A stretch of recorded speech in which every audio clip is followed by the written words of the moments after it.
भूत प्रेत और आत्माओं जैसी चीजों का नाम सुनते ही हमारे मन में एक डर सा पैदा हो जाता है कि ये चीजें हमें नुकसान पहुंचा सकती हैं। लेकिन क्या वाकई में ऐसा हो सकता है, या फिर ये चीजें किसी न किसी माध्यम से हमें कुछ बताना चाहती हों? दरअसल आज से 3 साल पहले जब मैं और मेरी मंगेतर रुबीना दार्जिलिंग घूमने गए थे, तब ये घटना हमारे साथ घटी थी।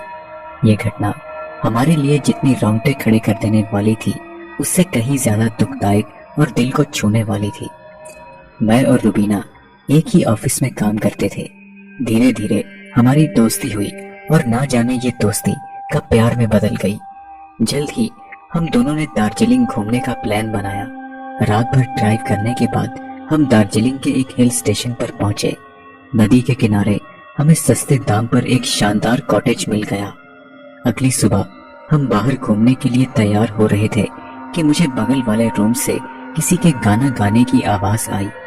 मैंने बाहर जाकर देखा कि लॉबी के आखिरी हिस्से की खिड़की पर एक लड़की अपना सिर टिकाए गाना गा रही है। वो लड़की बेहद गोरी और गुंगराले बालों वाली थी।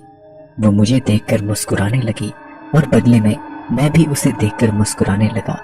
खैर, भूख से हमारा बुरा हाल हो रहा था। जब हमने लॉबी के केयरटेकर शंभू से खाने के लिए पूछा तो उसने कहा कि यहाँ केवल नाश्ता और चाय कॉफी ही मिलती है। पीछे एक किचन है जहाँ आप अपना खाना बना सकते हैं। हम पास के ढाबे से जब खाना खाने गए तो वहाँ के मालिक ने हमसे हमारे ठिकाने के बारे में पूछा। इस लॉबी के बारे में सुनते ही वो और आसपास के लोग हमें शक की निगाहों से देखने लगे और आपस में तरह तरह की बातें करने लगे। लेकिन हमने ज्यादा ध्यान नहीं दिया और तुरंत पास की जगहों पर घूमने के लिए निकल गए। रात को थककर जब हम वापस आए तो हमें बगल वाले कमरे से दोबारा किसी के रोने की आवाजें आई। मुझे लगा कि शायद ये वही लड़की होगी जिससे मैं सुबह मिला था। अगले दिन हमारा वाटरफॉल को देखने का प्लान था, लेकिन शंभू ने हमें चेतावनी दी थी कि हम वाटरफॉल की चोटी पर ना जाएं, क्योंकि वहां पर लोगों के फिसलने से कई मौतें हुई हैं। खैर, 3 किलोमीटर की ट्रैकिंग के बाद हम वाटरफॉल पहुंच गए। वहां का शानदार नजारा देखकर हमारी खुशी का मानो कोई ठिकाना ही नहीं था। हमने मिलकर ढेर सारी फोटोज खींची कि तभी अचानक वही गुंगराले बालों वाली लड़की जिसे हम कॉटेज में मिले थे, हमें वहां आकर मिली। मैंने रुबीना से उसका परिचय करवाया।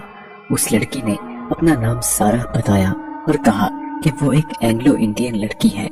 देखते ही देखते रुबीना और सारा में गहरी दोस्ती हो गई। हम चारों ने मिलकर कई फोटोज खींची। कुछ देर बाद हमने देखा कि सारा तेज कदमों से वाटरफॉल की चोटी की तरफ जा रही है। बहरहाल, यहाँ आना मेरी जिंदगी का सबसे हसीन पल था, लेकिन आगे क्या होने वाला था इसकी हमें भनक तक नहीं थी। रात को हमने शंभू के साथ मिलकर खाने का इंतजाम किया। शंभू नशे की हालत में कहने लगा, साहिब, हमें भी अपने साथ दिल्ली ले चलो, वहाँ कोई काम धंधा कर लेंगे। ये जगह भूतहा है, यहाँ बहुत सी मौतें हुई हैं। पिछले कई महीनों से आप ही यहाँ पर अकेले गेस्ट हो। ये सुनकर पहली बार तो हम चौंक गए, लेकिन बाद में हमने सोचा कि शायद ये नशे में कुछ भी बोले जा रहा है, इसलिए हमने उसकी बातों पर कोई ध्यान नहीं दिया।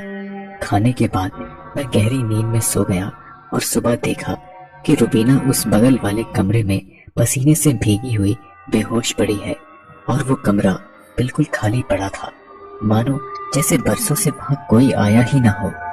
मैंने तुरंत रुबीना को जगाया और होश में आने पर उसने जो मुझे बताया उससे मेरे पैरों तले जमीन निकल गई। रुबीना ने जो मुझे बताया वो कुछ इस प्रकार था।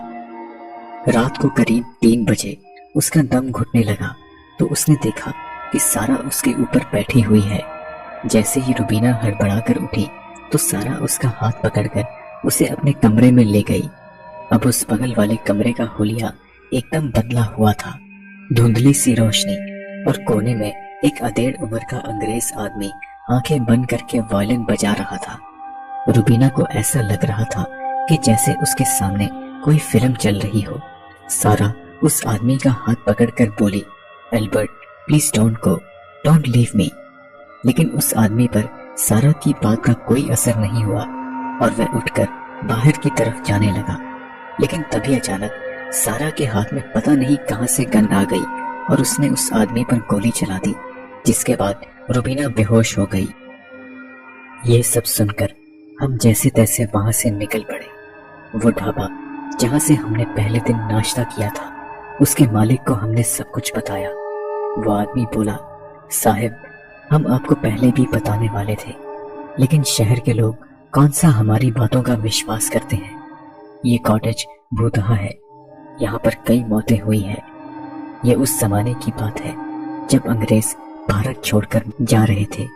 ये कॉटेज अंग्रेज अफसर एल्बर्ट गेट का हुआ करता था। उसे यहाँ सारा नाम की एक एंग्लो इंडियन लड़की से प्यार हो गया, लेकिन जब अंग्रेज भारत छोड़कर जाने लगे तो सारा ने पूरी कोशिश की कि एल्बर्ट उसे छोड़कर ना जाए, लेकिन एल्बर्ट उसकी बात क्यों मानता। उसके बीवी बच्चे तो इंग्लैंड में थे, और जिसे सारा प्यार समझती थी वो प्यार नहीं बल्कि एक धोखा था।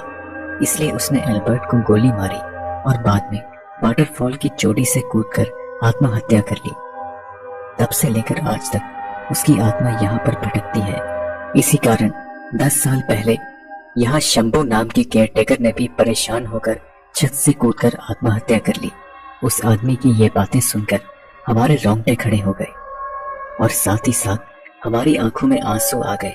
तभी मुझे ख्याल आया कि क्यों ना हम उन फोटोज को एक बार दोबारा चेक करें जो हमने उस दिन सारा के साथ वाटरफॉल पर खींची थी।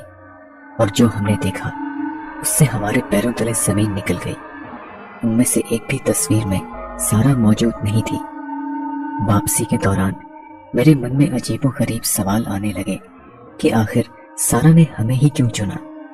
शायद वो हमें कुछ कहना चाहती थी।